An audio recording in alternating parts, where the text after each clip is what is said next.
For Andrew Chan and Myron Sukumaran, the 28th of April 2015 was their last day on Earth. They spent it with their families on the island of Nusa Kambangan, knowing that with each passing moment they were closer to their deaths. By 2 p.m, it was time for their families to leave. Sukumaran showered and then prayed, reading from the Bible with his spiritual advisor. Their arms were tied to a cross and their feet bound together. Along with 6 other death row prisoners, the 2 Australian men were lined up in front of a firing squad.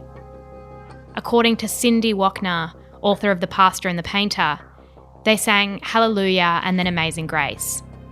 Sukumaran was said to encourage them to sing up, "We can do better than that." Their voices were soon interrupted by gunfire, and then the air fell silent. For 2 members of the Bali Nine, a decision they made in 2005 had cost them their lives.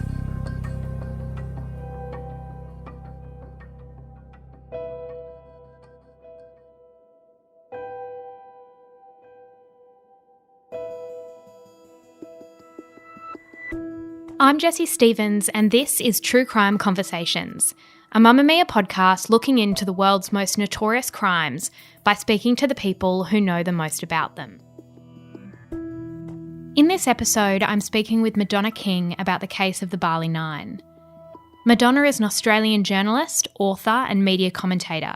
She's written several books, including Bali Nine, The Untold Story, which she co-authored with Cindy Wockner. Madonna and Cindy attended the trials of the accused drug smugglers, spoke to their family and friends as the case unfolded, and dove deeper than most in researching the human faces behind the headlines.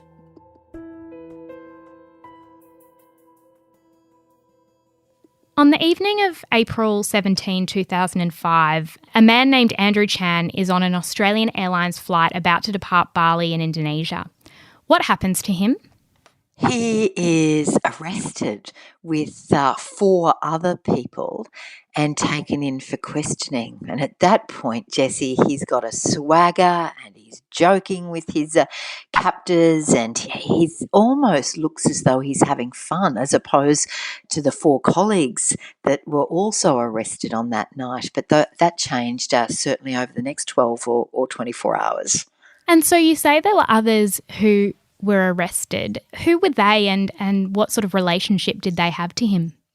They were all young people from Brisbane or Sydney. So there was Renee Lawrence, who comes from Newcastle, Martin Stevens, who comes from the Illawarra area, Michael Shugai, this young, naive 19-year-old from Brisbane, and someone he knew, Scott Rush, who was privately educated from a very good family in Brisbane.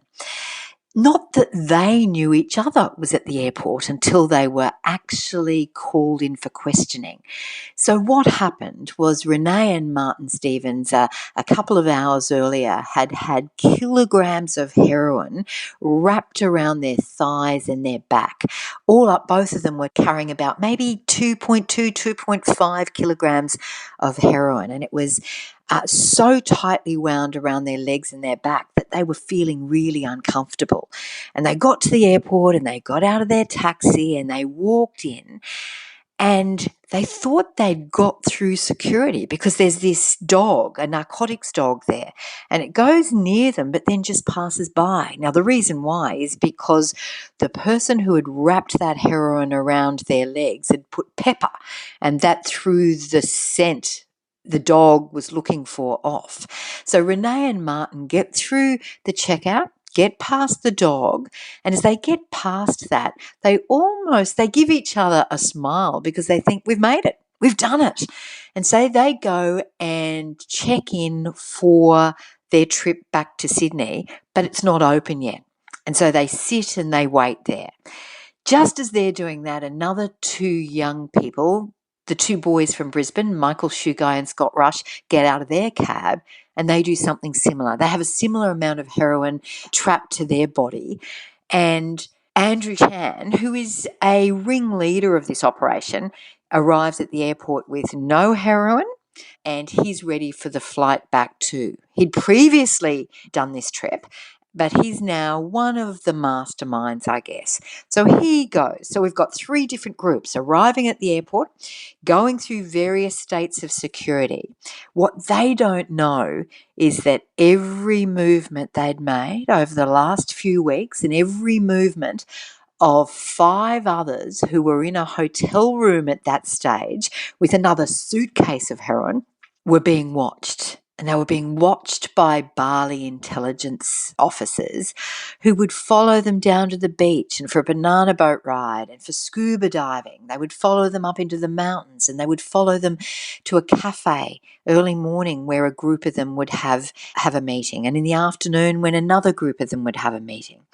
Now, I think we could safely say Renee and Martin, Michael and Scott, and a couple of the others were mules. They were young, naive. Now, that's not to say they didn't know what was going on, nor that they hadn't done this before, because at least one of them had.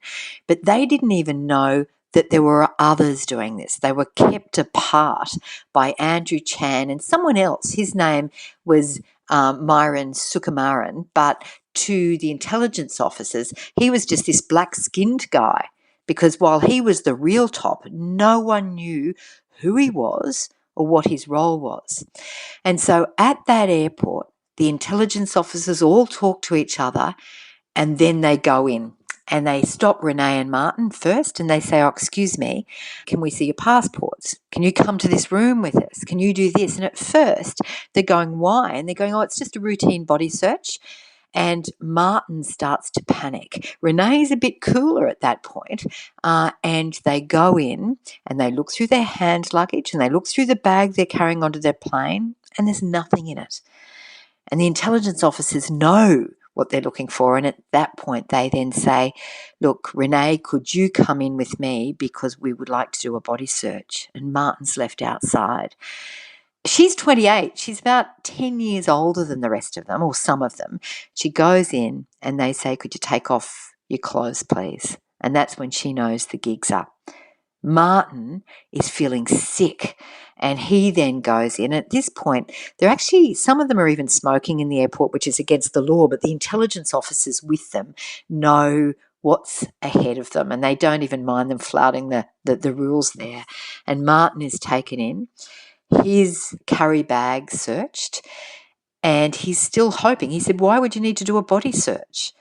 And so they then proceed to do that, and he is then caught.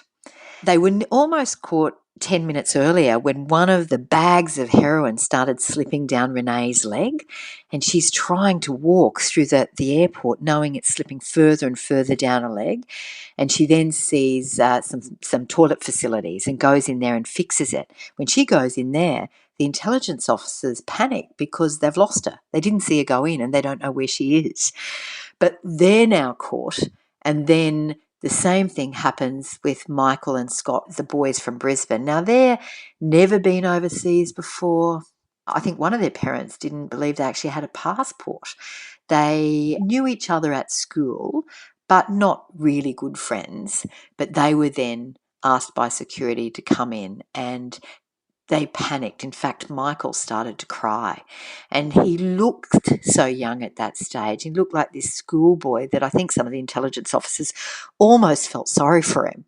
And so they were then questioned. They were brought into a room where Renee and Martin were, and so the 4 of them for the first time were in the same room together. Through the door, they could see Andrew Chan, the ringleader.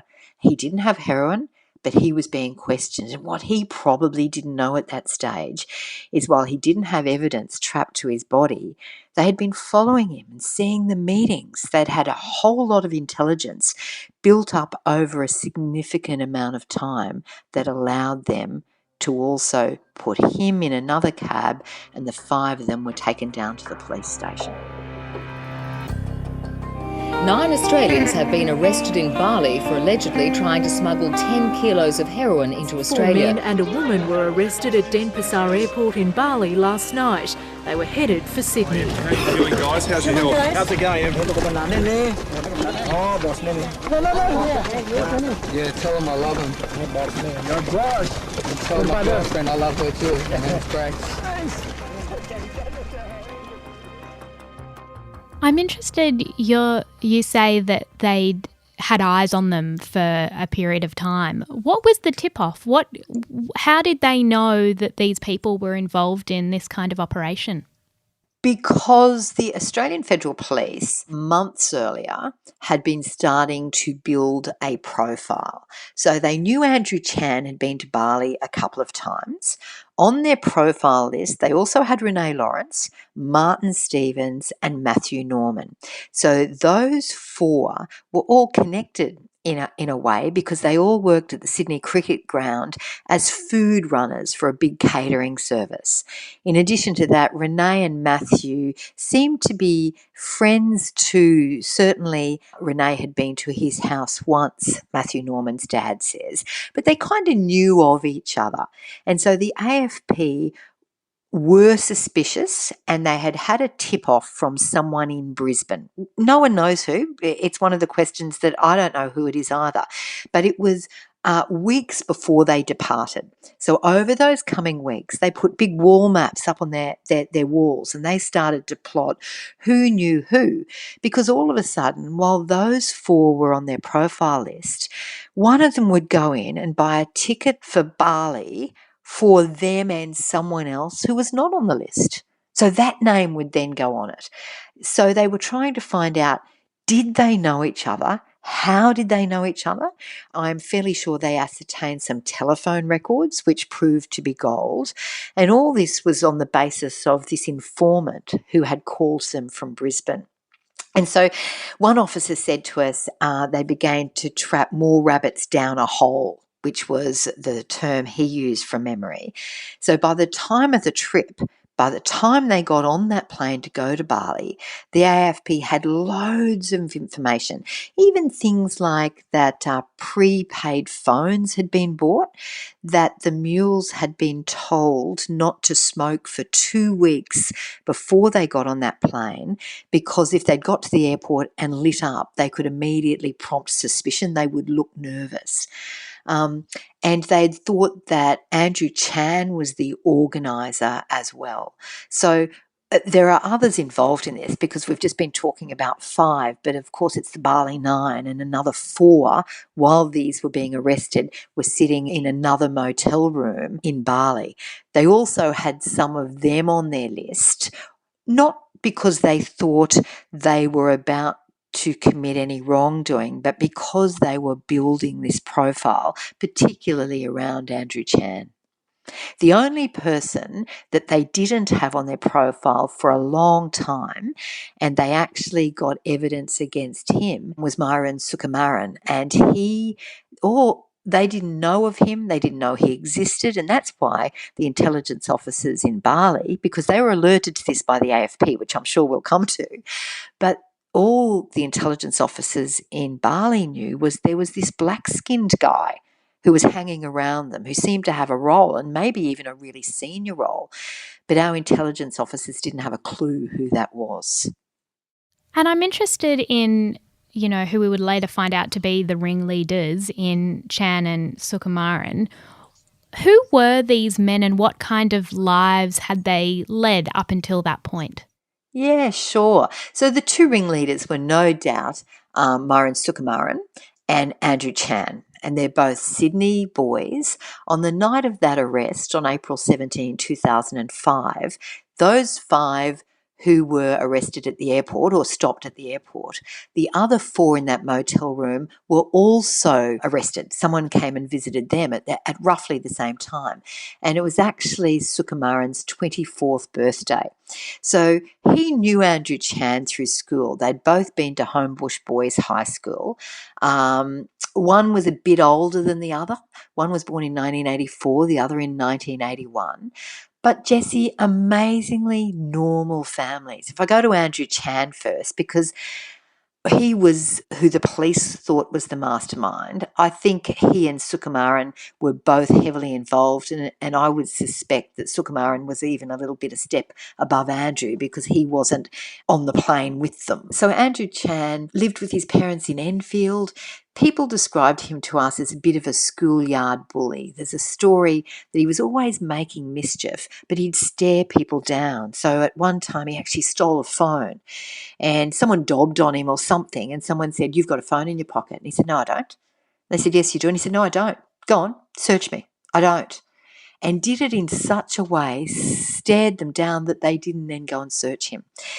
People loosely referred to him running a gang, and that's not right. When we say a gang, I think he hung around with a group of Asian boys, as so many others do in parts of Western Sydney, and they just had that camaraderie, and they were mischief makers, but it wasn't a gang in the sense that they were up to really no good. And to credit to him, his employers at the food catering company that served the SCG and various other places referred to him strongly as a really good worker. So that's his background.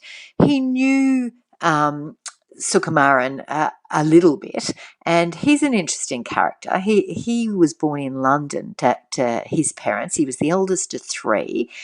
He had various jobs, and when he was arrested, he was actually earning a monthly salary in Australia of about $2,500. He left school, he went to the passport office, then to a bank, then a finance company. He was bigger, perhaps, and more imposing than Andrew Chan, and he was very good at just not being in the face of police officers. He was either higher up or had a different role because no one actually knew he was involved until it unfolded in Bali. And you were speaking earlier about that tip-off, and this is probably one of the most contentious and discussed points of this case, is why, if the AFP knew that something was going on and that they had a lot of young Australians heading to Bali to do something illegal, that if they were caught, it would attract potentially the death penalty. Why didn't the AFP stop them in Australia rather than letting them go? Okay, so there's two tip-offs. The one I referred to was weeks or maybe months, I'm not sure, I can't remember now of the exact date, and that was an anonymous tip-off that there was a plan to do this. So that's when they started building the profiles.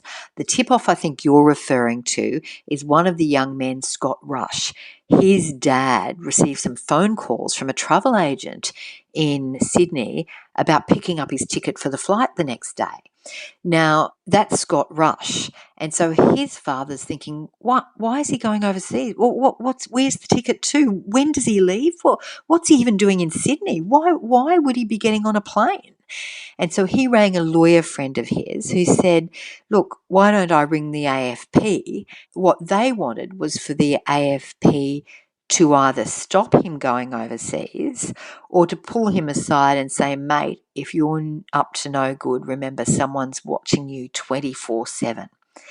And so when the time for that flight left the next day, his parents understandably thought that he'd either been warned, he'd obviously got on the flight, so he'd been warned and that things would be okay. So when Scott Rush and others went through, there was a ding on the security saying this person is on a list.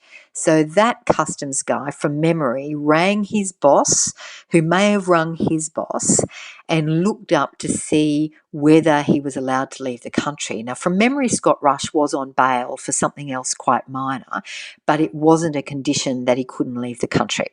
So the question is, they're adults. Should the AFP allow them to get on the plane on suspicion they may be doing something? That's one question. Well, you've got to say, of course. I mean, can the AFP stop you or me getting on a plane tomorrow because someone said we might be up to no good with no proof?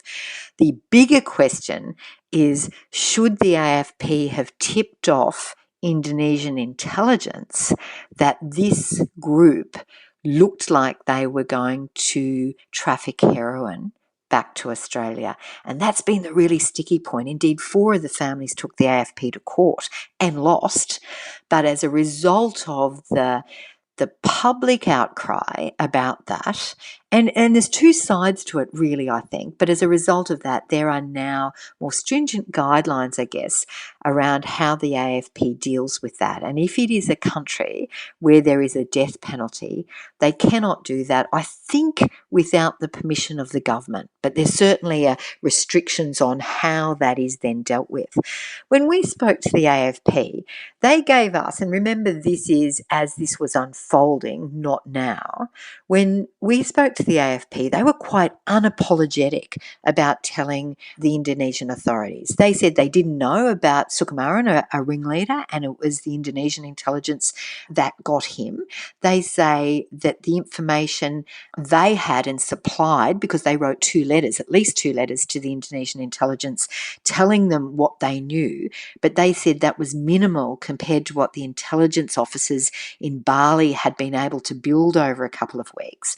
They also told us that they believe their responsibility was more to the wider community than it was to these 9 young, mainly men and 1 woman. But it's certainly been controversial. And this was at a time when mules were being used, where Schapelle Corby was going to court, where the heroin coming out of Burma had just kind of skyrocketed, where in their court case, I think one of the judges said the amount of heroin they were taking back into Australia could have had 8,200 victims. And so I don't know what I think. I honestly don't know whether, if it was my child, by God, I would think they shouldn't have told the intelligence authorities. But I've also had emails from parents whose children have died of a drug overdose or got into drugs, and they've put the other side of that of saying, well, hold on, if my child was a victim, shouldn't countries be sharing this intelligence? Which was part of the AFP's argument. They said, well, what happens if we don't share intelligence with Indonesia? They then don't share it with us. This is our currency. We share intelligence around the different countries in the hope of stopping the drug trade. And I think that had happened until such a point when there were the lives of 9 young Australians in jeopardy, and as we now know, 2 of those have since been executed. This is the police officer who will forever carry the burden of the Bali 9. Mike Phelan, now Deputy Commissioner, made the decision to share information with Indonesian authorities, a decision he made knowing Australians could face the death penalty. If anybody thinks that over the last 10 years I haven't agonised over this decision, then they don't know me and they don't know what it's like. But given what I knew at that particular time and what our officers knew, I would take a lot of convincing to make a different decision. I mean, we can't apologise for the role that we have to try and stop illicit drugs from coming to this community. I can assure you that if we had enough information to arrest the Bali 9 before they left Australia, we would have done just that. Do you think it's possible that the Indonesian authorities would have come to their own conclusions and discovered it without the tip-off from the AFP? Is there a way that you could kind of justify it in that way? No, I don't think, well, I don't know, but I don't think so. But remember, these tip-offs are very regular. So we're not talking about the tip-off through the family saying, stop my kid. We're talking about the tip-off that we're building profiles on these potential drug runners. So I think that's shared more often than we probably know. I don't think there's a reason to stop that, because how else are we going to stop the drug trade? Because a lot of it is coming in through our doors, our borders. And if we stop cooperating with other countries in relation to that knowledge, how do we know? Wouldn't that then lead to a spike in drugs being imported? Because we rely on those tip-offs too. I think it's a different issue saying these, however many they knew about, let's say 4 or 5 or 6, are over there. We think they're doing this. We know they're staying at this hotel. We believe this is happening. This is their flight number. This is their passport number, and giving them that level of detail. But as a mother, and my whole reason for agreeing to do this book came from the fact that I had a little little one who was 2 years old. And when the book was published, I had one who was 3 months old. So I was going down to see, for example, Renee Lawrence's dad when I was pregnant. And in my mind as a mum, I just wanted to know, what makes a kid do this? What makes this kids whose parents still love each other after 30 years of marriage, as well as kids whose parents hate each other so much they can't even have a sensible conversation with their kids on death row? Kids who went to a public school and a private school, kids who were really gregarious and kids who weren't. What was the thing that I had to learn as a mother so that my children didn't actually fall victim to something like this? And that was my motivating force at first for joining Cindy Wockner in actually writing the book. I think the Australian public have been divided on this issue. I don't think until the executions there was much sympathy for these 9. Certainly not the sympathy I saw with Schapelle Corby. Even writing the book, even writing columns on it, we would both get hate mail. Why are we publicising it? Why are we bringing it to, these were going to kill other people through the drugs. Why shouldn't they be subject to the same? And I think then the executions of Sukumaran and Chan, who had really rehabilitated without a doubt, turned people into more sympathetic, I guess. And so do I think the AFP should do it? I don't know, Jessie. I don't know if I'm talking as a mother or a journalist, if I was talking as an intelligence officer. I know my co-author, Cindy Wockner, believed they should at the time and now definitely believes they shouldn't. And one of the reasons for that, her belief, is because, Andrew Chan and Sukumaran lost their lives in the early morning, shot at dawn, and they had rehabilitated. They were good people by then, and so they'd lost their lives rather than actually come back into society and do some good. So, I don't know, what do you think? I know it's so tough. It's so tough to know, what would have happened otherwise. And I think what you both do in your account is elucidate the shades of grey. It's easy to see them at the end of their lives, right? But if we go back to the actual drug smuggling, what do we know about how they encouraged the other 7 to sort of be part of that plan? Because there were allegations at one point, wasn't there, of almost force, of threats. Was any of that founded? How did they encourage the others to come on board? No, I can't find any evidence. We referred to them saying they'd been threatened by Andrew Chan and Marin Sukumaran, and I've gone back to my co-author who lived in Indonesia for many years and worked there after this, and she says that was never substantiated. They were naive. Like, that Michael Shue guy was from a big family in Brisbane, and they were promised $5,000 by getting it back here. Going over there, maybe some of them didn't really understand what they were doing, but who gets on a plane on the promise of an all-expenses-paid holiday without asking questions? I think Martin Stevens' parents from Illawarra, beautiful couple, Bill and Michelle, they said, he's always been too trusting, and that kid has done so much good before he got on that plane. People talked about how he helped other people in the community. Some of these kids were really good kids. Matthew Norman from Sydney had been the subject of such an ugly divorce, and he's a twin. He'd worked for 4 years for that catering company. No one could fault him. When he was 14, a friend's mother almost died of an overdose, and his family thought there wasn't a hope there wasn't a chance in hell that he would ever try drugs. Some of these kids, I don't think were using drugs. Some of them were doing it solely for the money, and I think there were a couple who probably were small users.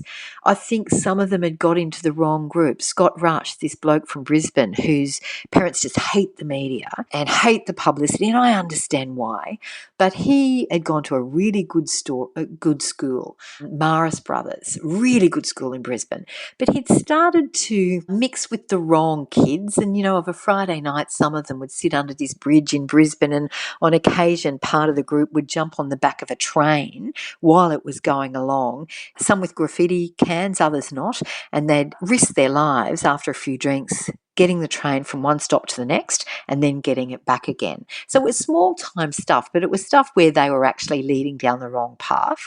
So yes, some were naive. One of the parents said to me when I had a cup of coffee, Madonna, be real. If someone offered you $5,000 and an all expenses holiday, would you really ask why, or wouldn't you just jump on the plane? And that stopped me in my tracks, Jessie, because I would ask questions and I would expect my children to. But we're not all the same. We don't all have the same background. We don't all have the same education. We don't all have the same, life experience. And I do think there was a level of naivety. But I said I started doing this to try and work out how I could protect my children. And God knows, I don't know if any parent can or not. But there was one thing all 9 had in common, I reckon, and it was a need to belong.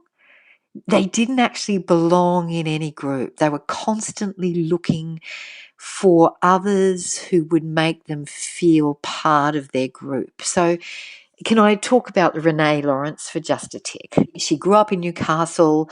She lived with a mother, and then as a teenager, she decided to go and live with a dad. And he's a lovely bloke, certainly not very wealthy.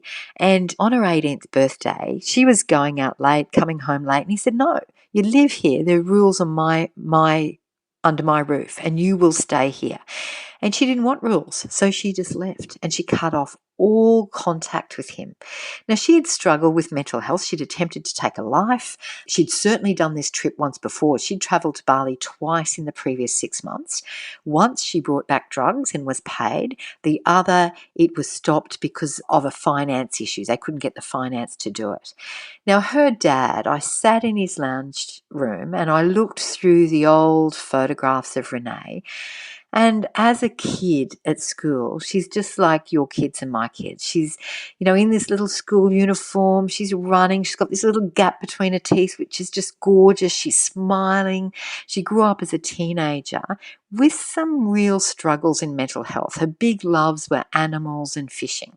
So when she left her father's home and went looking to belong, she fell in love with another woman who was a fair bit a senior. She actually had 3 children. And I wonder if that's the first time Renee really felt as though she belonged. This woman was her lover, her partner, her friend, her teacher, her confidant. And it broke up.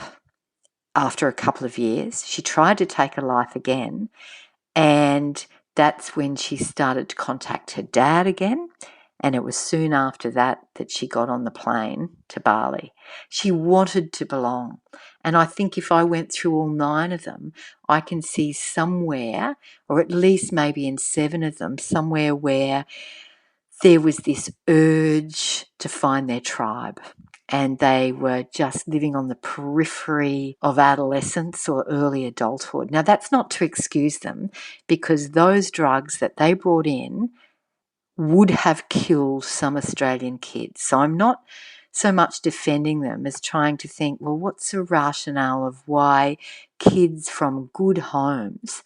I mean, you don't hear from him much, but Siyin Chen is one of them, and he's still over there. He was 20, I think, when he was arrested, and he was born in China. He's an only child, and he lived in Doonside in Sydney with his folks, and, he was their only child. He worked at a mobile phone shop, I think. He earned about $2,000 a month.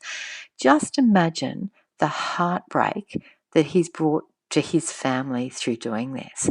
It's the same with Martin Stevens. The first time his parents went to visit him in Bali was their 22nd wedding anniversary. Mostly they had normal lives, but they just lived on the periphery of belonging and not belonging, and I think they too easily just jumped into that wrong crowd.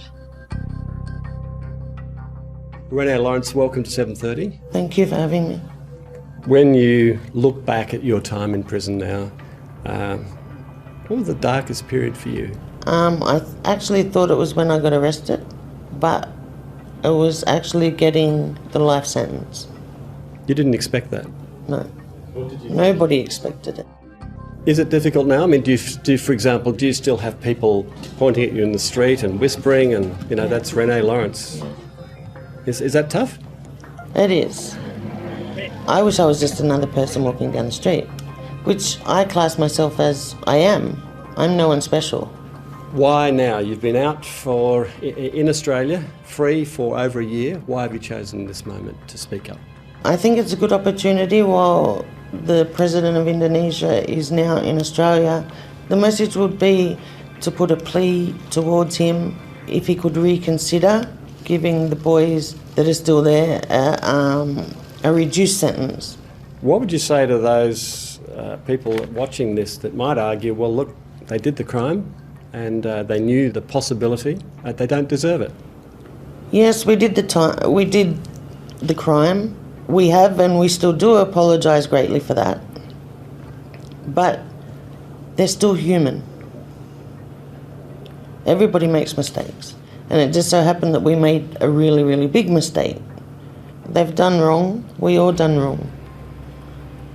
Everybody deserves a second chance.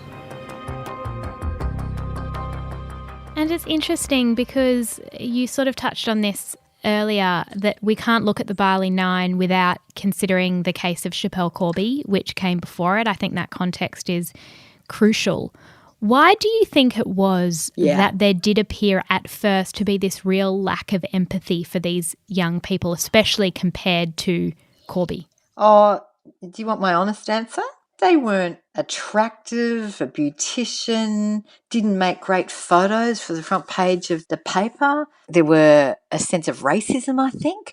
You know, there was this that several of them, one was black, a couple were Asian. Renee was rather big and you know, not feminine and pretty like Schapelle Corby.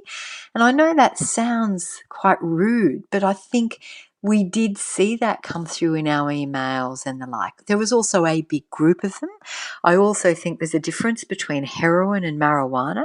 I also think there was a difference because when it happened to Renee, there were people who doubted her guilt, who still doubt her guilt. And in this case, it's hard to say you're not guilty when you've got 2.5 kilograms of heroin. Now, on that night when they were arrested at the airport, the amount of heroin strapped to their bodies was worth between $2.4 and $4 million. So I think people thought, well, they were guilty. They were bringing this into our country.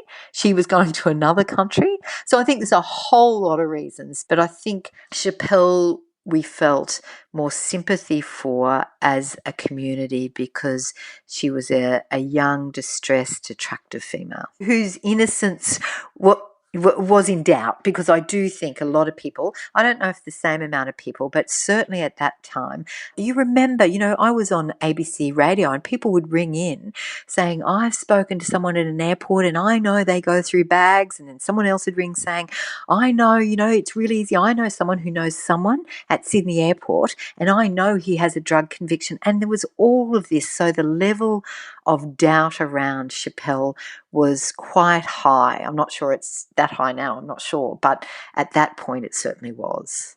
Absolutely. And they were, once the charges were laid, and it's probably important to note that the charges were different for all of them, weren't there? So there were some that were sentenced to the death penalty and others that were 10 to 20 years, I think. Is that right? No, they're all sentenced to life imprisonment or the death penalty. And then on appeal, things changed. So Scott Rush's, I think, went from life to the death penalty back to life. The two that have been executed may have gone from life to the death penalty, or maybe they were the death penalty originally, but they all changed. None of them said they were guilty during their original trials. And I think that is an interesting thing too, because they did later, most of them. And Renee Lawrence, who is the person who said she was guilty earliest, I think, who certainly helped police more, is actually now at home in Australia. While the others, with the exception of one who has died, are all still sitting over in a Bali jail. Well, one died of natural causes, the other two executed. So I think their refusal to admit that they were guilty was quite costly for many of them. And in the appeal process, some of their penalties actually got more serious as opposed to less. And it's a different type of justice system. It's based on the Dutch system over in Indonesia, and that's quite inquisitorial rather than adversarial. And there's adversarial, there's no juries. There's a panel of either 3 to 5 judges, and they ask them questions. And when you go through the transcripts, and Cindy sat through these too, some of them didn't help themselves. They contradicted themselves. They were cocky. They refused to answer questions. They said they didn't have drugs on them. Well, hold on. What were they taking off their body? And if you'd look at the 2 ringleaders, Andrew Chan and Myron Sukumaran, if you look at them, they ended up saying they were guilty after earlier saying they weren't. And they then set about to really change their lives. And we didn't cover this in our book, but Cindy certainly has since in The Pastor and the Painter. And by the time they were executed in cold blood, tied to wooden crosses and shot in the early hours of April 2015, 10 years and 11 days after they were arrested, they were different people. They were different people. Like Andrew Chan was a Christian minister, and there is no doubt, Cindy says, that he was genuine. Sukumaran, as we know, became a very talented painter. I don't believe in the death penalty, so I say that up front. But what they could have taught our children about the dangers of drugs and everything else, I think could have been quite valuable. I understand someone listening might say yes, but they set out to kill some of our kids with the amount of drugs they were bringing into the country too, and I have to accept that. That's right. They also, at the time they were arrested, Schapelle Corby was in court. Certainly there was a lot of publicity. They had to walk past big signs that said death penalty for narcotics, getting out of those taxis and into that airport. To rave reviews in Australia, there was a movie, a film, what was it called? Maria Full of Grace, being played. It's sent shivers up my spine about, this young woman who wanted to come to a better life from rural Colombia to America, and she swallowed all this heroin, and one of her friends, Lucy, who taught her how to swallow it, ended up getting so sick and dying. Now, when the Bali 9 were planning this trip, that was what was in the cinemas. So I find it hard to believe. I guess at 19 and 20 you think you're invincible, don't you?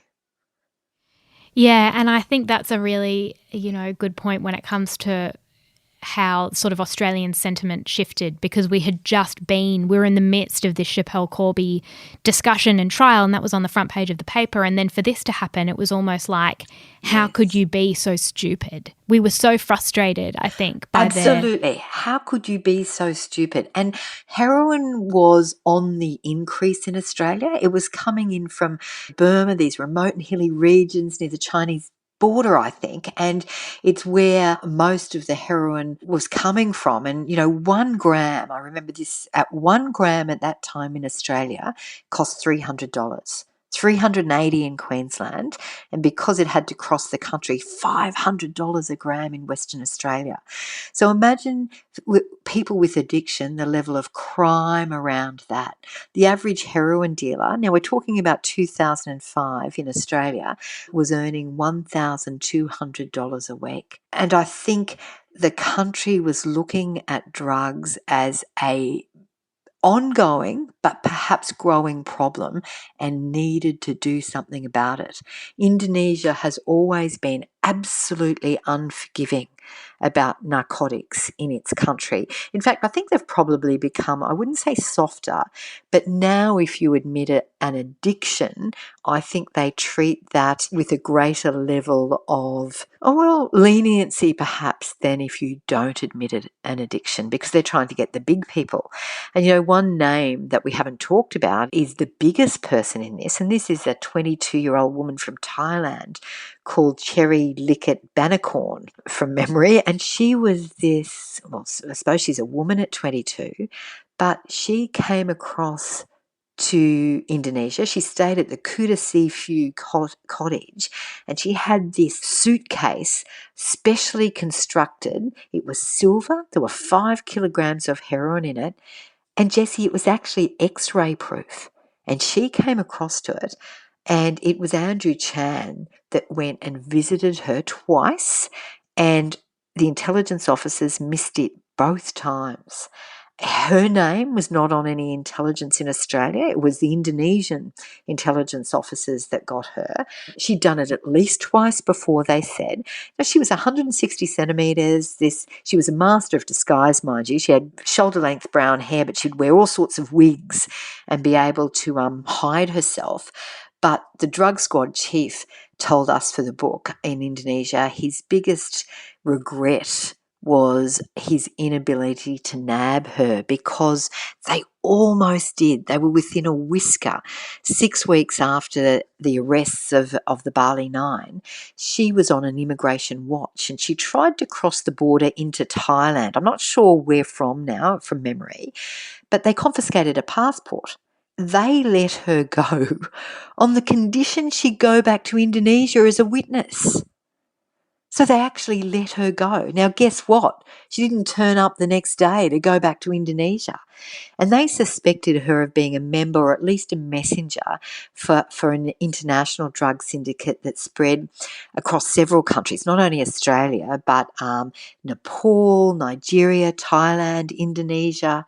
And to the best of my knowledge, she's never been caught. And she was the person who the Bali Nine ringleaders were getting the heroin from, accessing the heroin.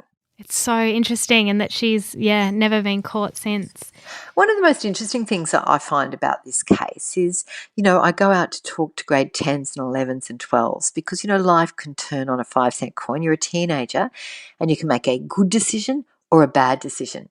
To Michael Shugai, he was at a nightclub in Brisbane where someone said, "Do you want to come overseas with us?" And he didn't know them. They had a fast car. He knew someone who knew someone who knew them. He went home, got his passport, jumped on a plane to a little hotel in Sydney, and before long he was over in Indonesia.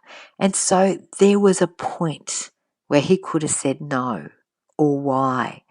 He and Scott Rush, once they had it strapped to them and they were in a taxi on the way to the airport, they could have actually gone straight to a police station. They were in the taxi by themselves. Now, they say they thought that their parents and their family would be killed, but we couldn't find any substantiation. And indeed, one of them said, I think it was Scott Rush, at some point much later, that wasn't true. But everyone can make a right or a wrong decision. But when I go out to schools now and I say, who can tell me about the Bali Nine? Have a guess how many hands go up? 0. Things happen so quickly. Not long ago in the suburb where I live, a gorgeous mother and her 3 children were burned to death in a domestic violence case. Coronavirus has taken that off every page of the newspapers or off television. And I think that the big things happening, the fact that we have so much ready access to the media, means one thing passes and then there's another and then there's another. And for the Bali Nine, yes, it's now 15 years ago. So some of those children in year 12 weren't even able to speak. They were toddlers or, really young at this time. So of course they don't know. But there should be a lesson in it that continues on, I would have imagined. And the death penalty, which wasn't that long ago, April 2015, should still be firmly in the minds, I think, of parents and certainly their teenagers. I'd love to talk about what shifted there, because for years it was almost as though Australia forgot about these people living in this prison in Bali, and then something changed in late 2014, sort of early 2015. And as you say, whether they were going to face the death penalty or life imprisonment, that was changing all the time. Why was it ultimately decided that they would face the firing squad? Look, I'm hazarding a guess here, to be honest, but I think very much that going ahead depends on the president of the day. And we've had a very strong message from Indonesia, and maybe if there's a new president down the track, that may change again. But for example, several countries have tried to do prisoner treaties where, and Australia has too, where a young Australian is caught in Bali, that they are swapped or they are brought home and they do their penalty here. It's just been not possible under the current Indonesian regime because they are so strong on penalties for drugs. And so I think the Bali Nine, or the two ringleaders, and their supporters were hoping that there would be a change in the political regime or a change in thinking, but that didn't happen. Indeed, it hardened. And I think it was late 2014 when it became perhaps clear that it wouldn't be another 5 years or another 10 years of legal debate and should we, would we, what's the climate. The decision was made to execute them and several others on that one morning in April. And from then, I think it just skyrocketed, and the sympathy for them did surface, as it has in history in Australia, when others have been put to death, because in Australia, I think the death penalty doesn't have strong support. Maybe I'm wrong, but that would be the suggestion, certainly in our history. And all of a sudden we had two young men who we could see had rehabilitated, and they were going to die for something that they did when they were 21 and 24. They were now in their 30s. They were different people. So what was the lesson in that? Now, some listening might think, well, there was a lesson. They shouldn't have carried drugs in the first place. I think that's probably a bit simple in a sense. Two of the Bali Nine drug smugglers, Andrew Chan and Muran Sukumaran, have launched their final appeals against their death sentences. The two men were convicted in 2006 of being the ringleaders of a plot to smuggle almost 9 kilograms of heroin into Australia. Speaking in Indonesian, they pleaded with the judges in Denpasar District Court to spare them from the firing squad. Instead, they asked for their sentences to be commuted to 20 years in jail. If their appeal is denied, only Indonesia's president can save their lives by granting clemency. What do we know about what their last hours would have looked like? I very much recall that experience of knowing it was happening overseas. It was on every front page. It was all anyone was talking about. What do we know about what they would have sort of experienced? Well, Cindy's written about this in The Pastor and the Painter. You know, we didn't quite do it in One Way Ticket because obviously it wasn't at that stage. But I think what would be worse, and if you imagine you told someone in your family's going to be executed, oh, hold on, there's a delay. Oh no, yes, they are. No, look, there's one more appeal we can put in. This person in Melbourne has said we could appeal against this. Oh no, that doesn't fit into our justice system. All right, let's move them here. No, we can't do it here. Let's put things over their heads and charter a plane and take them here. And they ended up in a small town in central Java called Cilacap, I think it's called. And their parents weren't in that room. There were others, including Cindy. And they were taken out and they were strong. But one of their families contacted Cindy and said, just tell us it's over. Tell us it's over. Tell us it's ended. Because one of their sisters, for example, had to be carried in that last day. She broke down and was just howling, and someone had to pick her up and carry her through the crowd. And when you look, like, we haven't spoken about one young boy, Tandak Tan Nguyen. Nguyen was his name, and he was a Brisbane boy whose parents were bakers, and they were Vietnamese. And I remember at the time that the community leaders in the Vietnamese community said they wouldn't even take their call. They were so embarrassed and shamed that their son had done this. He was the eldest in the family. He seemed like a really good boy. They were such private people.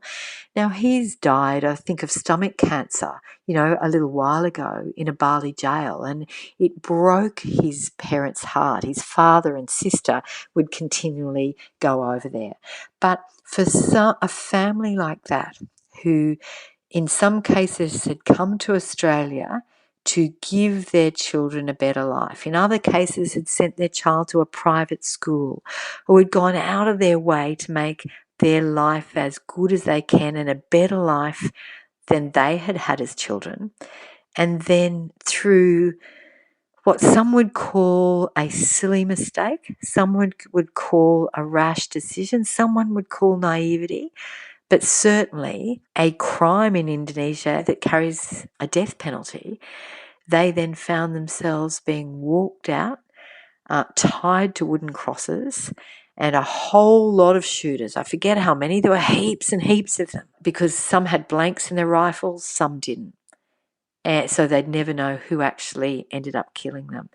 I just think it's just, I don't know what I'd call it. I'm not sure anything's gained.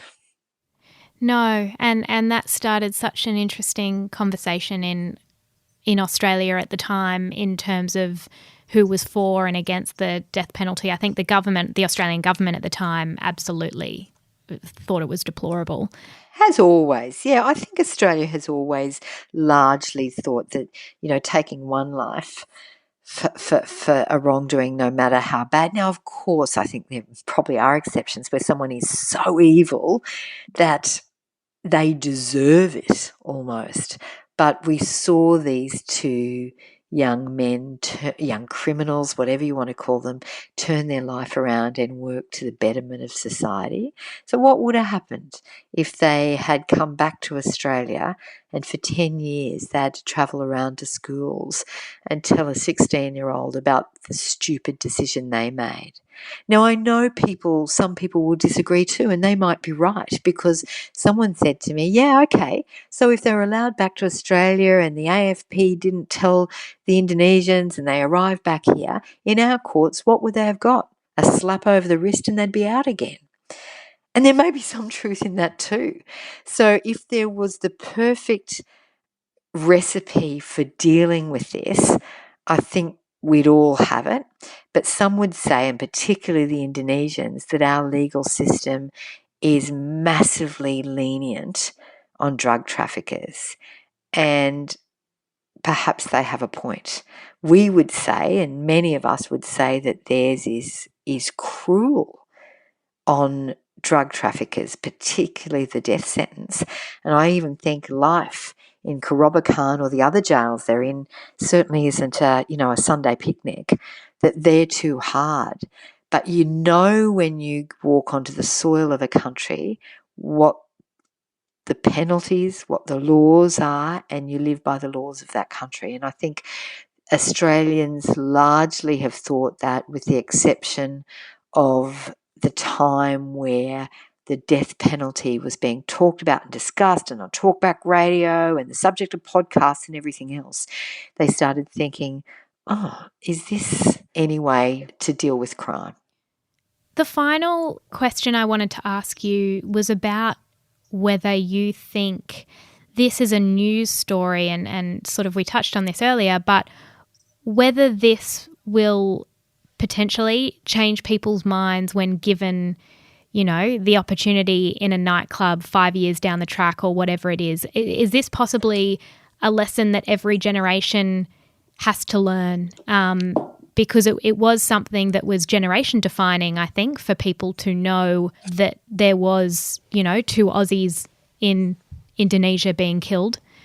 Do you think that it's had a long-lasting impact in terms of our relationship with drug trafficking and knowing how serious that is a crime? No. I wish I could say yes.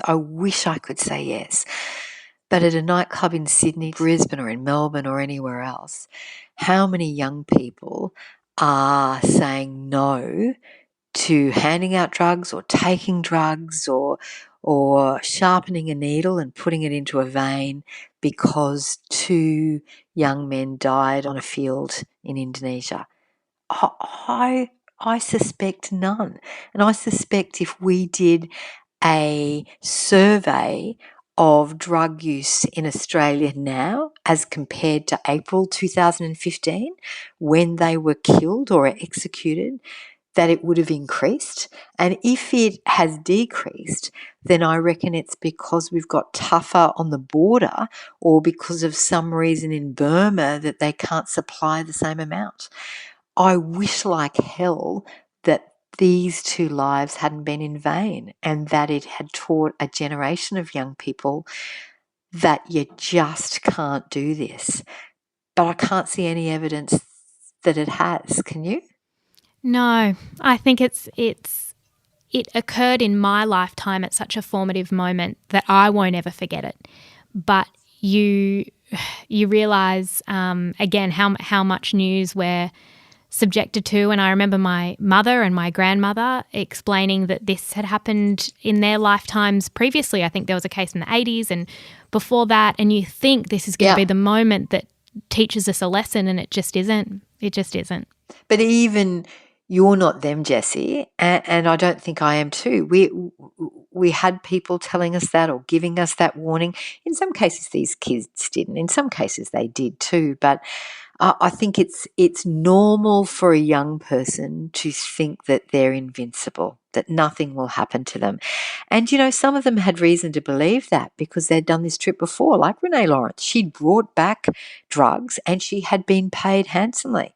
And if you're on a casual job and don't have a lot of friends and someone asks you to do this, maybe you do it because of money, maybe because you're scared of the person who asks you, maybe because of threats, maybe, I don't know. But I certainly can't imagine many young people saying no because of this case. They'll say no because their parents have taught them to say no or for some other reason. But they won't, just as Matthew Norman, who when 14, a friend's mother almost died of a drug overdose, a couple of years later found himself on a plane to Indonesia to bring drugs back into the country where that happened. Yeah, that's a great point. Thank you so much for making the time to speak to us today. We really appreciate it. My pleasure. Good evening. There is no reprieve, no hope for 2 Australians facing execution tonight. Bali 9 duo Andrew Chan and Mayuran Sukumaran are now hours away from facing the firing squad. Even now, though, the men's families aren't giving up. They've just made a gut-wrenching plea. I saw today something that no other family should ever have to go through. 9 families inside a prison saying goodbye to their loved ones. Kids, mothers, cousins, brothers, sisters, you name it, they were all there. And to walk out of there and say goodbye for the last time, it's torture.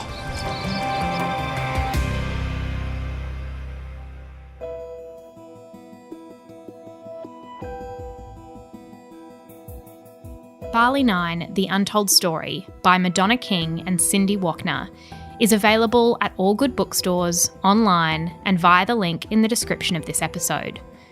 Madonna's other books are available at her website, madonnaking.com.au. For further reading and discussions with other listeners of the podcast, don't forget to join our closed Facebook group. Just search True Crime Conversations on Facebook.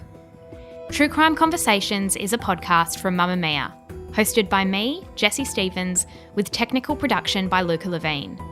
Our executive producer and editor is Elise Cooper.